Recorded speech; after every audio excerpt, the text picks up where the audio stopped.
What? They're coming on to the last in the 1986 Cheltenham Gold Cup, and it's Wayward Lad from Dawn Run, Branny and Run and Skip Forgive and Forget, and they're all over the last, and they're coming up the hill, and it's Wayward Lad from Dawn Run, Branny and Wayward Lad, Dawn Run beginning to get up, and Dawn Run wins the 1986 Cheltenham. That was right good.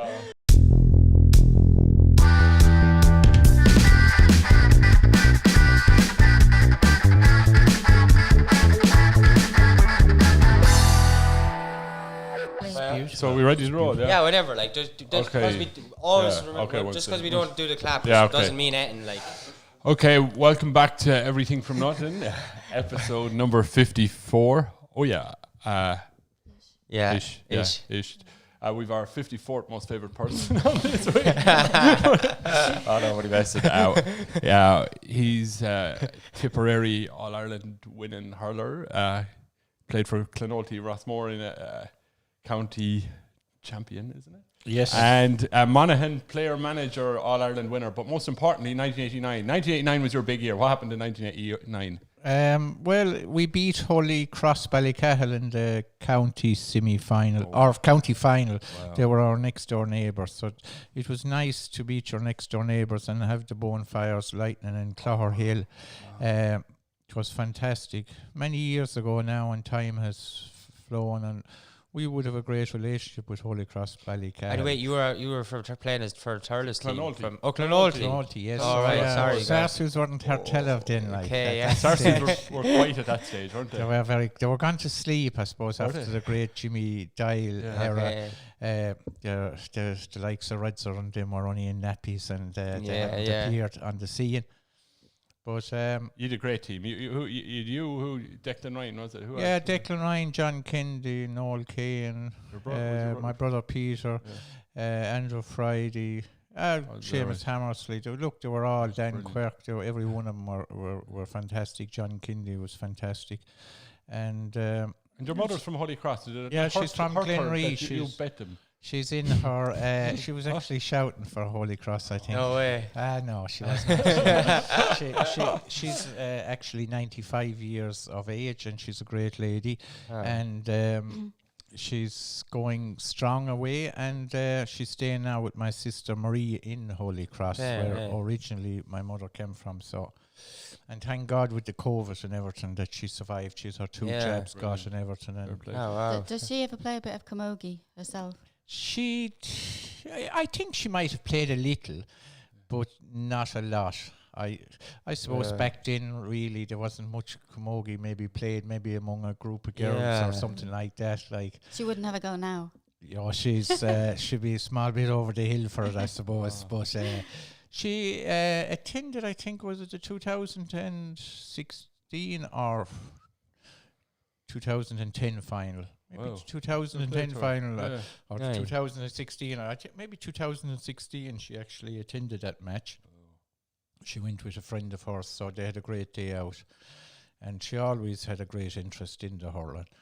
And I suppose it's only when it was taken away from us during the COVID, we know how important sport is, and the. So it's like the Hayeses or the Blakes, or who was good at hurling before? Where did it come in, or started all that? There wouldn't have been any really on my father's side. There wouldn't have anyone that hurled, and on my mother's side, there wouldn't have been anybody that hurled really, But we're from a parish where you're taught how to hurl from a young age, and everybody hurls in the parishes surrounding here, Yeah. Hey, come here. Tell us about Monaghan. How did that happen? You were player manager with Monaghan. What happened? Well, I was sent up. I was in the Garda, and I was sent up as to stop the BSE or Mad Cow, was it, or something? There was so many things. Smuggling or something, was it? It was the smuggling and mad cow. It was the mad cow disease, and it was quite a pandemic, but was more to do with animals than humans. But how did that happen? What was that about? It was when they were feeding cattle, the dead bodies of other But cattle. it's so a they were highly messing with the food contagious chain. disease, and thousands upon thousands of animals had to be slaughtered. Yeah. But what they wanted was to seal the border. So at every crossing, and there is hundreds of crossings in the border. In the bad old days, the British soldier used to blow up them crossings, which was to me very terrible, and that was a way of stopping people from crossing.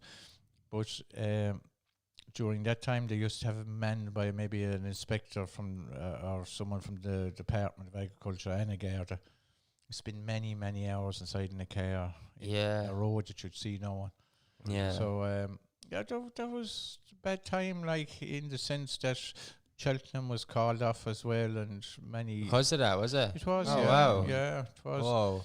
So this COVID isn't the first pandemic that has been around. No, yeah, I think people forget that. It's just the only difference now is the internet's there, so it's like people can sort of talk about it more. Yeah, or something. yes, the internet now is all the go. Yeah. But there must have been some buzz, was it? Like, how did you get, like, to become their manager? And Well, you know, there wasn't much of a buzz about it because there was a lot of hassle and a lot of.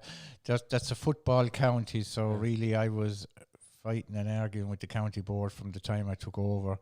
Everything I tried to do, they went against me, but ultimately we had success, and while it wasn't at senior, it was junior level, and we had a tremendous year, and we got fellas on board as sponsors, and I got a lot of help from Babs Keaton, likes Nicky English, and them sought advice, but my God, it was very hard on the head, I can tell you, because you're not only trying to play yourself, but you're trying to manage a team, and then you're trying to run a team. So you were playing while managing? I was playing, managing and organising events and everything. And winning all Ireland. What made you do that, Joe? Because that is a massive undertaking and two really different roles to play. I haven't the answers to that, Jez, I'll be honest. I'm still figuring it out, but it was kind of my last... That's mad. Journey into management anyway. And at the moment I'm with Declan Ryan, and we're managing a junior B hurling team. Lovely. And you might think that would be easy done, and I can guarantee you that is very difficult, trying to organise challenge matches or trying to organise matches among ourselves and other teams. There's a lot of politics in GA, unfortunately. What's the most difficult thing with the management? Is it the politics, or is it the politics? You know what I mean? When people have egos and people have... people don't listen, you know. They want you to do something, but they want to run it themselves. It's very frustrating. I find it very frustrating because, for example, we have a match. They're playing last year's competition, so we have a match of a Tuesday night. I requested the match be moved to the weekend because Tuesday I'm working now in Drogheda, and not alone me, but some of the players are in Dublin and some. And it means me taking off work at 2 o'clock in the day, having come down the country. And I asked them. They wouldn't change it. They said they don't want to change it, and that they're going to adhere to the fixtures. So then they fixed the match for the Monday night for a football. And basically there'd be 7 or 8 of the players involved. And then the final of that, if they won, would be playing Saturday. So we've no match for nearly 8-9 months, and they want to play 3 matches in 1 week. Yeah. Like, to me, it's highly irresponsible, particularly when the COVID isn't gone away. People are working, and I'm banging my head off a wall, and it's just impossible to talk to people. I did contact people in authority.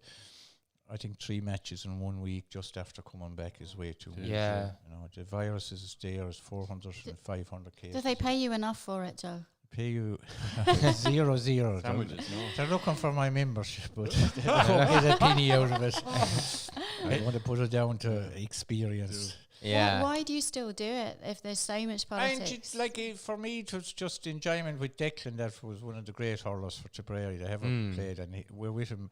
I'm with him, and I enjoy it with him, and his father's involved. And there's a good set of players. They're not at the elite level of players, but it's the third team in the club, and they're probably the fellas with the least egos and the least, and they do all the wrong things, I suppose. It reminds me of myself. So, tis enjoyment too. But I think the GA have to recognise that, hey, this playing a match of a Tuesday night, people working now, and young people are working everywhere now. They're working not alone, Dublin, Cork, everywhere. That's the way life is. Very few young people stay at home. I just don't think matches should be played of a Tuesday night, and I definitely think 3 matches in 1 week for the first comeback is highly irresponsible. But I might be talking to the wall. So Hey, I saw a good picture of you during the week. It was yourself and Peg Hannafin there at the Féile. It was at the time of the Féile or whatever. You're standing there. You were in the Garda uniform and having a laugh on. We came across that looking through the. That was cool. Yeah, I remember. You had some crack. We had a great crack. Actually, as a friend of mine, I had a railing in my head. I was out late the night before, and God, I said, any chance Pig of an old cup of tea. She brought it out to me. Fair play to her. Yeah, and we took that. That's a lovely photograph, actually. Probably might be able to throw it up on the screen for the folks at home. That's it there now. There we go. Right there. Perfect. Yeah. Hey, there. That's quick, lovely. Wasn't it, Joe? That we got it up. Yeah, such a very fast. Yeah. That's what faster than That's what happens when you don't have politics to work. Obviously, you can just get shit done. Yeah, but that was great. The Féile, there were different times, weren't they? So you were a guard in Thurles at the time? No, I was in Rosgrave, so we were brought over. To Thurles. But it was very light-hearted, you know what I mean? There was no violence or no trouble at it. It was all happy people. That's really cool. It's a little bit different than nowadays. If the same event had to be held, I think we'd be dealing with different things. But it was lovely, you know. Yeah. How long did you serve in the Garda? I retired early from the Garda, about 24 years I given it, and I did fine out of it. I got a few pounds out of it, and I have a pension out of it. Did you like it? Not really, particularly. No. Really? No. What made you carry on doing it for that amount of time if it wasn't the thing that I didn't get any fulfillment from it, that way. I didn't wake up in the morning waiting to put on a uniform and rush into work or anything like that. I suppose if you had it back again, you would try and get into different areas. Didn't particularly like going out stopping someone and saying, why haven't you your seatbelt on or something? Maybe that's what I'm paid to do, but you can always tap someone on the shoulder and say, you might put it on the next time, sometimes nowadays it's gone to the other extreme, so is that because the sort of, do you reckon that's to do with because it seems like there's a different sort of system in place, and there was a sort of much more communication and connection between the Gardaí and communities at the time, and I feel like a lot of that sort of going now, because I think there's a lot to do with I don't know, for whatever reasons you won't get into it, but do you think there's a difference? What would be the things that stand out to you with being a guard now and being a guard then? Just a lot of fine people in the Gardaí now, and a lot of sports people in the a lot of hurlers and inter-county, and recently really young people getting in, and I know some sound heads going in, and it's good to know that there's an investigation going on now down in Limerick at the moment, and it just seems, I don't know, it's very where I think it should be highlighted, where there's a number of Gardaí suspended from duty from they call it squaring cases, if you know someone you make a phone call and you ring. But while it's prohibited, it's definitely not, I think, something that should be discouraged. Well, it's definitely not something that you should end up in a circuit court with, because too much to be honest about it, if they want to go down that route, there wouldn't be a guard servant. They'd be looking for people to go into work. And sometimes if you use your head, especially with dealing with crime, you can do a turn for someone and you'll get it, and that's the way crime often works, but there is it's not nice what's going on down in Limerick, and there's not questions being asked about it enough. The media are trying to highlight it. Some of them, Michael Clifford on the Cork Examiner has wrote a couple of articles on it. Can you explain what it is? Sorry, I'm just a bit... Well, it's complicated, because it started as an investigation where 3 officers were arrested at early hours of the morning, and they were arrested for certain events, but only one of the three got charged. And so we cannot mention nothing about that. So, but the other two have no charges laid against them. One is an inspector from Tipperary town, and there's no charges. There's nothing on him, and he's still suspended. And it's very stressful for them, I'm sure. He was arrested at 6 o'clock in the morning, and as a result of that, it seems that they don't have too much on them. So they started probing into their mobile phones and into the squaring of these cases. Now, I'm not saying it's right to square a case or wrong to square a case, but ain't saying nothing. Certainly, I'm sure a lot of it is harmless enough, isn't it, really? Well,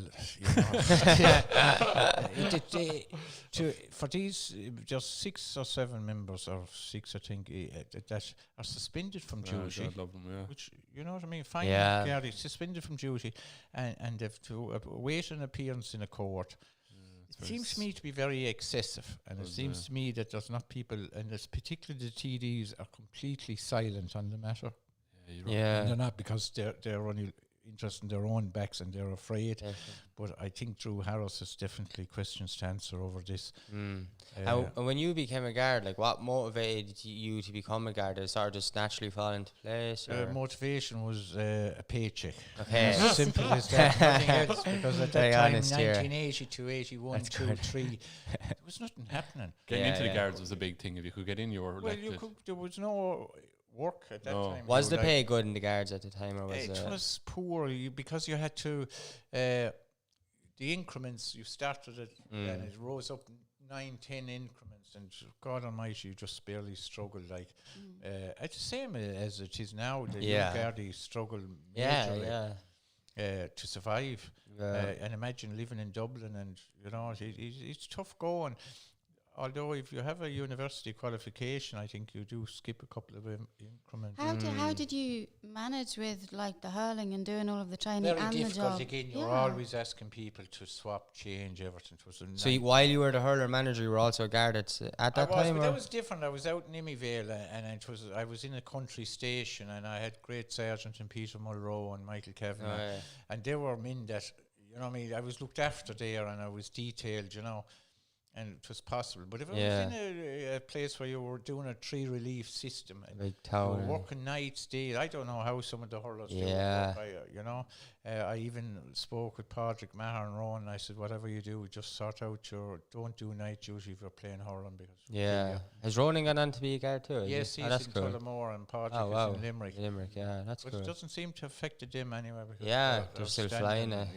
So you picked 2 really badly paid things with 2 really high levels of politics and commitment. Money any isn't regrets, everything, Hayley. You know what I mean? I'm thinking to myself, a lot of people get fixed up about money and everything, but we can't bring it with us anyway. That's number one. We know that we can't travel. That's for sure. That's the one thing we know. The money's not coming, wherever we go.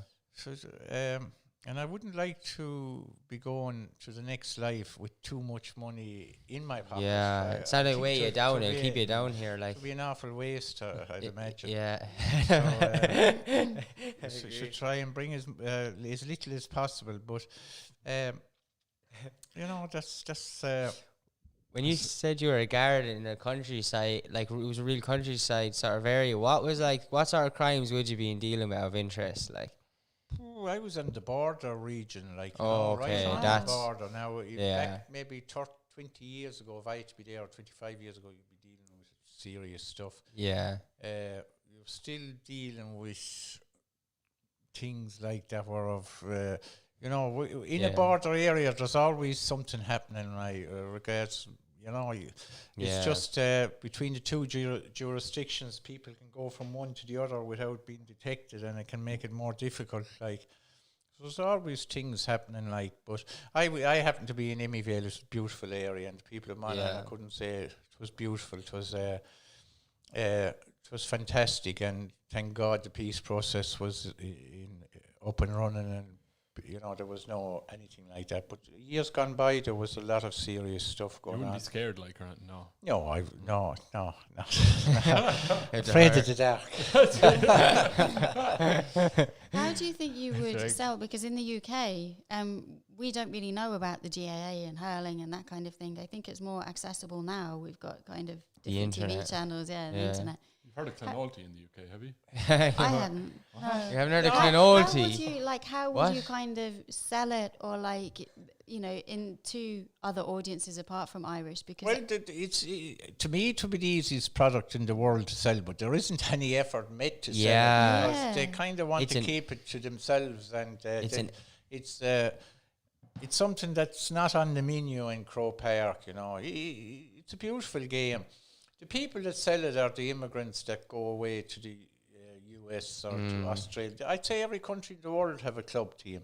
Yeah. But it's they that try to sell it, try to market it, I don't know now, with the president of the association now is actually living in America. Oh, is he? Yeah, but he's going to come home for the 3 years. Yeah, he's Irish, though, yeah. But he said he's going to give a commitment to live in Ireland for the 3 years while he's... I think that's fantastic. That's really cool.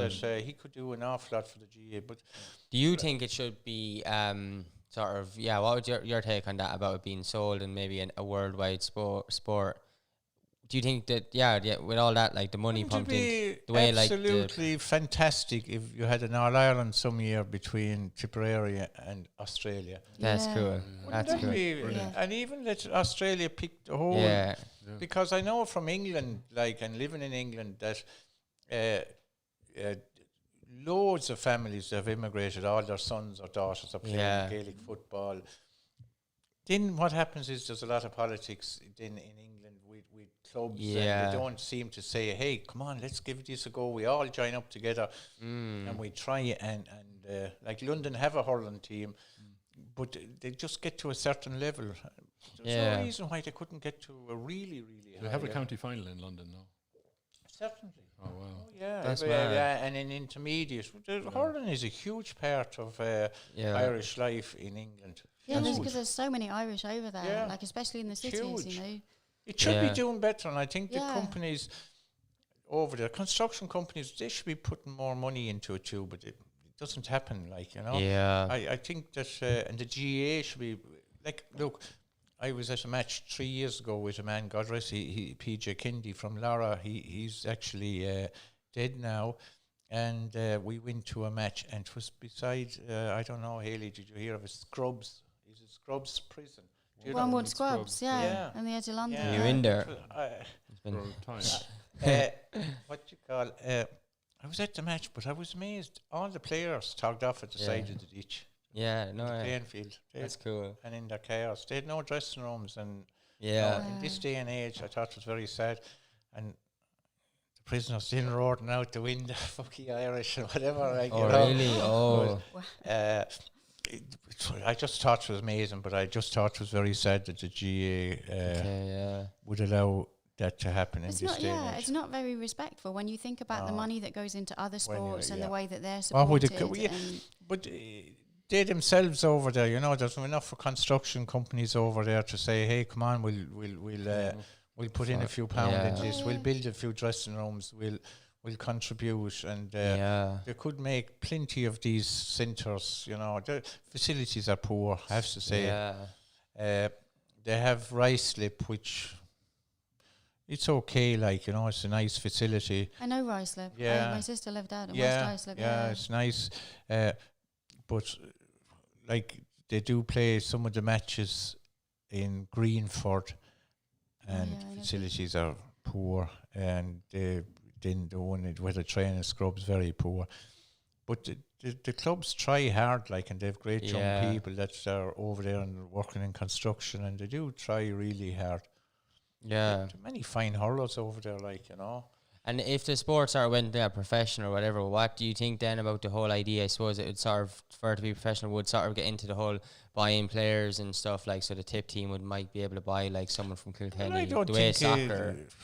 Look, to me, it doesn't make sense that you've 82,000 at an All-Ireland final and you have the players generating all this huge money and they'll be fighting the week before to get tickets for the match. That's crazy. You know what I mean? And they'll be, like, there could be compensation in other ways. Like, they could be given 30 tickets and say, hey, you do it. Maybe they are given I don't know, they could be given 100 tickets apiece. There could be other ways of doing it.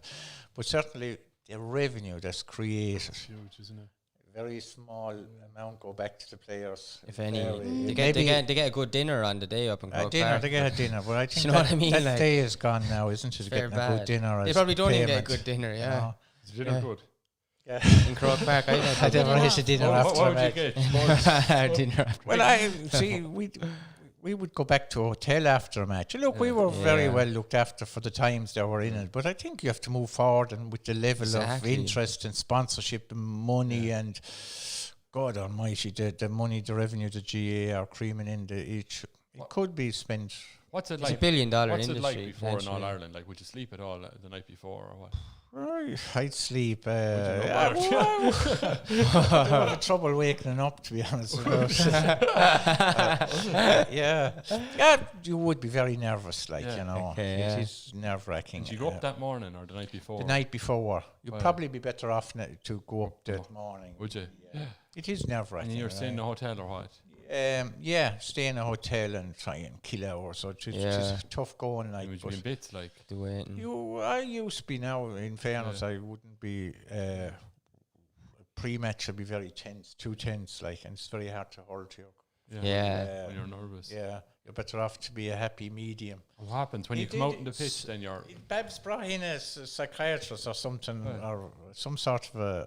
He's a psychiatrist. I could talk to Hayley. I could have a chat with you after the program. Me and Kieran are her patients. Yeah, we're on a fun day out. We're only allowed sponsored. Yeah, we're only allowed to do it when she's here. But I think he was a sports psychologist or something, and he came in. But he started concentrating more on the management than he did the players.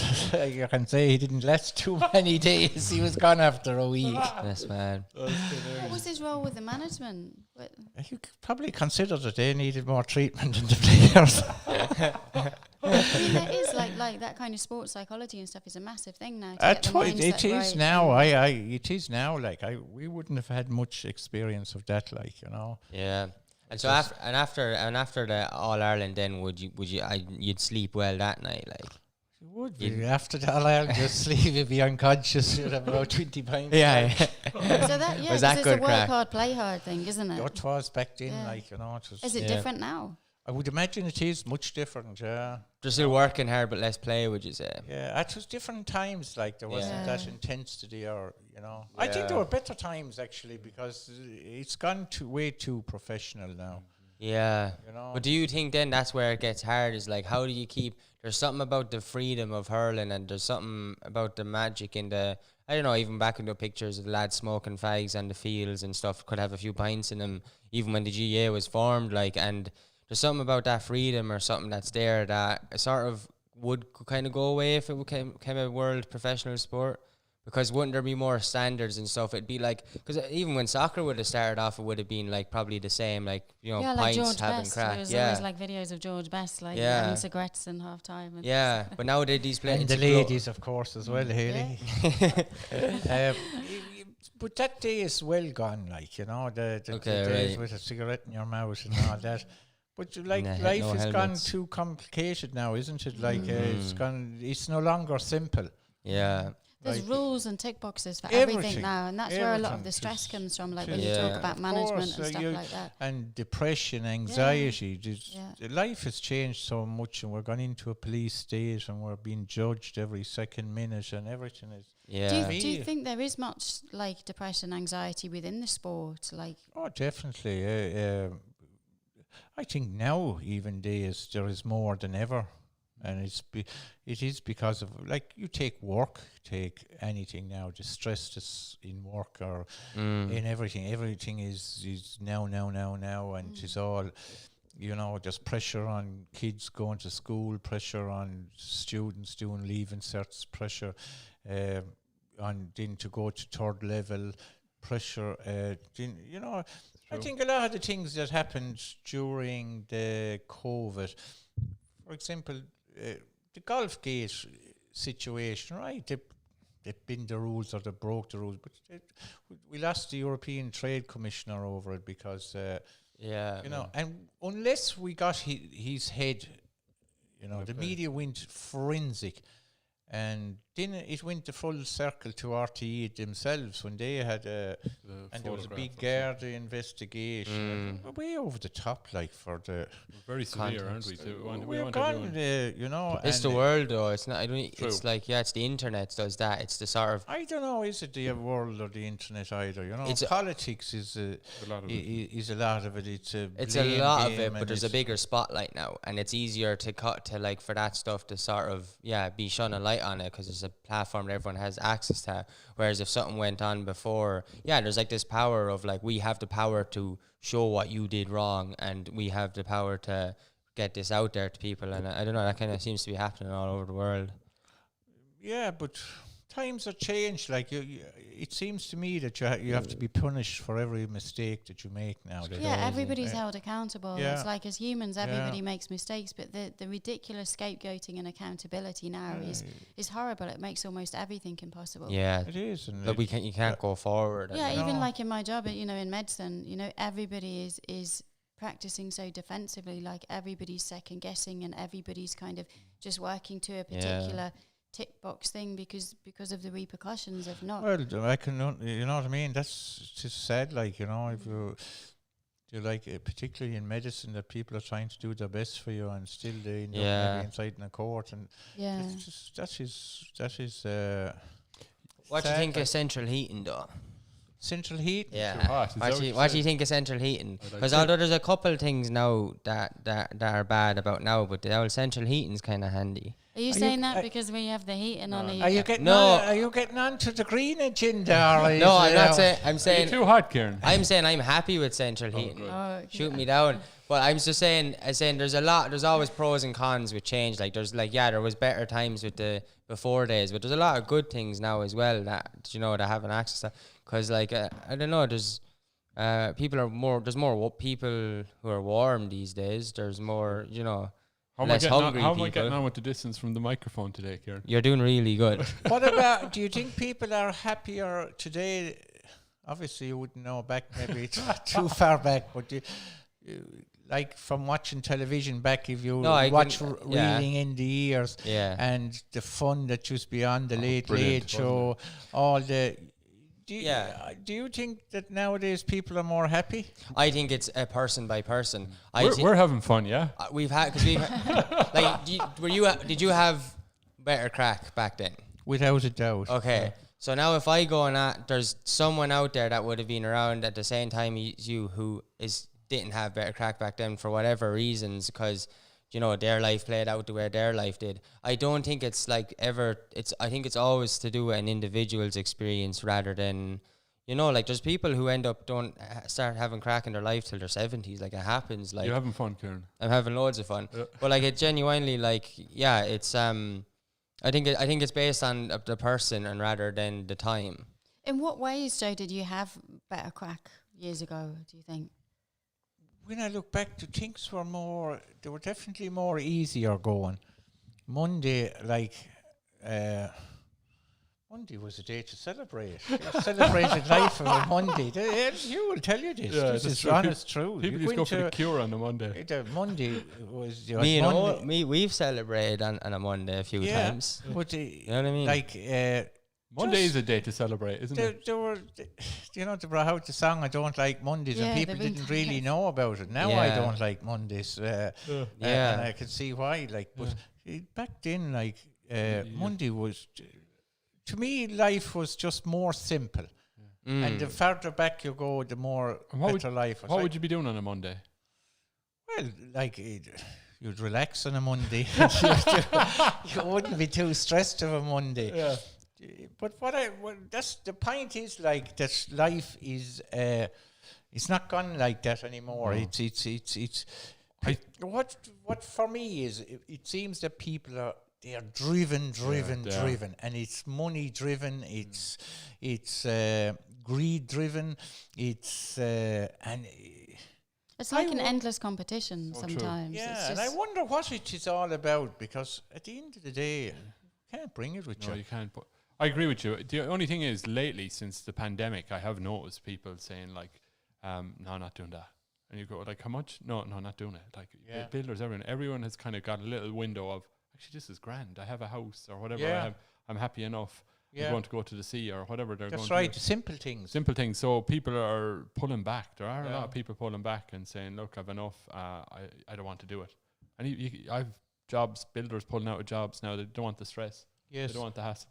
I remember living in Portugal, and I used to love the beach and the sea. I found it very tranquil. Yeah. Which part of Portugal were you in? I was in Vila Moura, Quarteria area, the Algarve. But the one thing that I noticed was that everything that was enjoyable was free. It's true. You could go to the bar and you could spend the day there, but that wasn't free, and you end up with a pain in the head. Definitely wasn't free. But you pay for a pain in the head. If you went fishing, maybe on the pier for a few hours, it was free. And you got fish. If you went, even if you didn't get an old fish, I suppose you could buy a fish and say you got one, but that cost money. But you could nothing nicer than to go down and lie on a beach and just hear that water coming in. Pure, totally free. Go for a nice walk on the promenade. There's a beautiful promenade in Quarteira, and to walk from one end to the other was about 1.5 miles. Yeah. Wow, it was beautiful. How long did you live there for? About 7 years. Wow. Yeah, it was beautiful. What made you go there? Just felt like I don't know. That's the very same question now and the same answers. Why did I join the Garda? I don't know.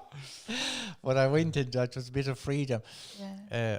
I would still love to travel the world still, to this day. I was thinking, we do complain a lot, about COVID and everything, but we haven't been too badly affected. Like, could have been worse. If we were living in India or if we were living in Brazil. South Africa and there was horrific pictures. I don't think it should have been even shown on television. Burning bodies. Oh my God. And I would love to go to Africa. Yeah. And I'd like spent a good amount of time there working. Yeah, but I'd like to go to the poor areas there. That's where I was working, in townships. And I would love, and I think, when you come to that, if you could go out there and do something to help the community. Mm-hmm. Yeah. Like any of the photographs you ever see of children out there, and they haven't a thing. They've always smile on their face, whether it's for the picture or not, but they always seem to have a smile, and they have nothing. And there would be part of me saying, would I get more satisfaction out of doing something there than going to work from Monday to Friday, week after week? It's the same rituals, same thing.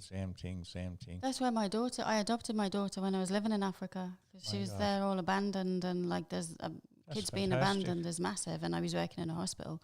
So you see so much of it, and to us it's a shock that actually even happened. So that was how I ended up. That's a fantastic story. I don't know. She probably doesn't think so today after we were rowing in the car on the way here. Yeah, but you know what I mean? If you hadn't adopted her, what would her life be today like? Yeah, she wouldn't, given her history, she wouldn't be. Did you think, I got a tour of the townships and I thought the same about how everybody seems so happy compared to us. But is that true? There's a lot of variation. If you turn your face that, it won't hear. Oh, yeah. It's not even about being close, but okay. So hey, we'll have to bring what is it, from nothing to everything. I was going to say we're going to tour. Will you come on a world tour? We'll go to a township. Haley will bring us to the township. Bring the mics. And we'll bring the mics and we'll put the kids on the mics and get a real, what a show that would be. Yeah, that'd be really cool. We'll bring a few hurlers and a few slitters. Yeah, Jesus, Joe, you could teach them all the football and bring a bit of joy. And I tell you, we would come back from that sky high. Yeah, definitely. A whole other... Where else have you lived, Joe? Did you say you spent time in the UK? I did. I gave 4 or 5 years in the UK. Whereabouts were you living? I was living all over the place. Wembley. I lived in Wilson Green. Yeah. Where else did I live? I lived in Ealing, which was very beautiful. Ealing's lovely, yeah. West Ealing, and that's I just went over. I wanted to always do it, and I went and did it, and it's out of the system now. I would like to go back. I lived in Liverpool. Did you? Which I found amazing. From London to Liverpool was an amazing experience. I wanted to get out of the rush and the racing and the queuing and everything. Yeah. And then I got myself a car, and to have a car instead of being on a tube and all this. But Liverpool was a difficult city. There's a lot of poverty. I was just about to say poverty is a massive problem there, like especially in the 80s. I can't believe it, really. You know, and they talk about football and they talk. I actually lived when I went to Liverpool first, very near the stadium. Anfield. Yeah, very near to St Andrews Road, right beside. My God, it's dreadful up there. Yeah, the streets around by the stadium. Oh my God! Believe how wrecked those houses look. Yeah. Well, it's very sad, right? Yeah. Actually, I had mice in my room where I was staying. But when I'd be coming home from work, there'd be always people sitting outside the door. Always, that's the one thing I noticed. And they were friendly, and I'd get talking to them and everything. There was this young lad, I'd see him. He was only about 16, you know. But I said, "Geez, hey, I have mice in my room." And he said, "I have 2 ferrets." He says, "I'll be back to you in 2 seconds." No way. So the next thing he was back in 2 minutes. And the next thing, the first thing he done was took out a giant. And I said, "What's that thing?" So he took out the giant, and the next thing, he brought the ferrets into the room. Actually, mice will have ferrets, God, they wouldn't catch a cold. And then I said, "So how much do I owe you?" £20. So I gave him a tenner. I said, "That's enough for you." He was pure delighted with the tenner and off. But, the people all along that street, you know, they had zero. They had zero, and that's like where you see how much football kind of did locally, because it really helped to bind people together, and it gave them focus. And it did, but what did it give them as regards anything else? Give them zero. And these people that live in St Andrews Road, probably 500 yards from the stadium. Yeah. They wouldn't be able to get inside the stadium.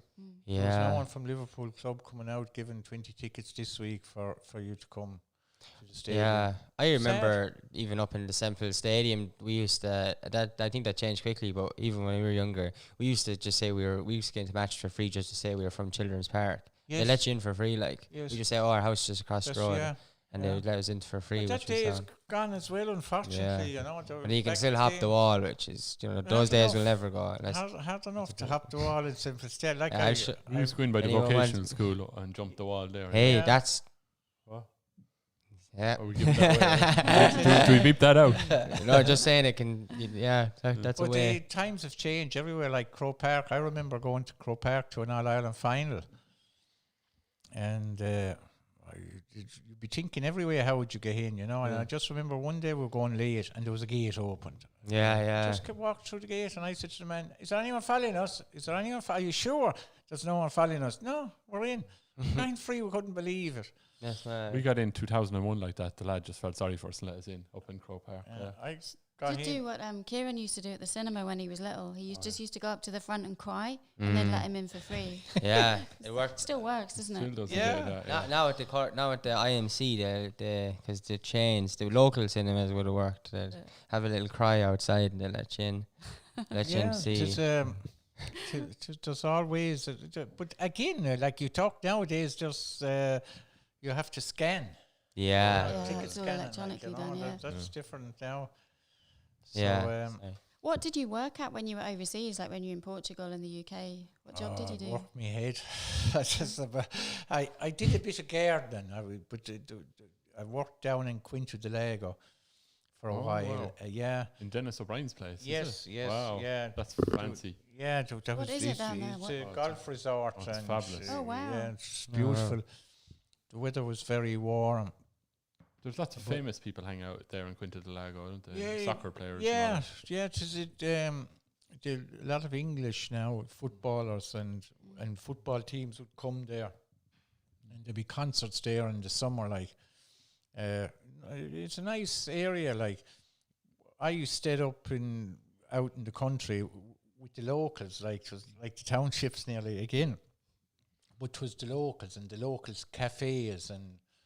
My God, there was great I don't know what you call about a vibrancy in these little local cafes. Yeah. And then when you get to know them all and you start kind of bon dia, como está. Do you speak the language? Little. They could understand. I think they could understand. Did you speak it with a lovely Irish accent there? I just sometimes I'd communicate, like, you know, I could communicate. It was the bar was called Mr. Capacinias. Okay. And he was a small little Portuguese man, you know. And they would get together over Wednesday then. They'd have a long table and they could eat live rabbits or snails. Would you eat it, Joe? Oh, yeah. And there'd be vino and... they have a beautiful afternoon. Nice, simple. Yeah. Just pure That's simple, really like, good. you know. It was... I think the Portuguese are an amazing race, like. You know, they are very relaxed. Yeah. Yeah. And it's a very poor country. Very poor country. But it's about all those simple things, like you said, like eating together and just spending time with people and having that balance. I would imagine that in the countryside in Portugal, I would compare it to the 60s in Ireland, like. Okay, right. With more sunshine and less rain. Yes. But I think they had sunshine back in Ireland in the 60s as well. Did a little they? bit. Do you think do you think there was more sun then? Ireland, I suppose, where it is located, but you have to start talking about climate change and global warming. That's another big issue. In the Jackie Healy raid, or is it Michael Healy? He's done away with all that, I think. He doesn't believe in it anyway. Yeah, what? Climate change, yeah. It's banned it out of Kerry anyway, isn't it? Yeah. Oh, that's good. I agree with that. Let's ban bad things. Yeah. We should ban we're bad trying to things. get the seaside into Thurles. Yeah, we're trying to bring the ocean to weather Thurles. hasn't really improved much, despite there's no air traffic anymore. Like it's not like it's reduced by nearly 90%. It doesn't seem to give us. Yeah. That's true. Yeah, clean air. I think we'll finish up now anyway. We'll do a bit of commentary before we finish up, will we? What's that commentary? We'll do a bit of commentary first. I don't know. Jesus. Go on. I'm not. So the commentary. So you used to do commentary for races, was it? I do. Or for the matches, or fooling really. Go on. Well, coming on to the last in the 1986 Cheltenham Gold Cup, and it's wayward lad from Dawn Run, Cybrani and runners get forgiven, forget, and they're all over the last, and they're coming up the hill, and it's wayward lad from Dawn Run, Cybrani and wayward lad, Dawn Run beginning to get up, and Dawn Run wins the 1986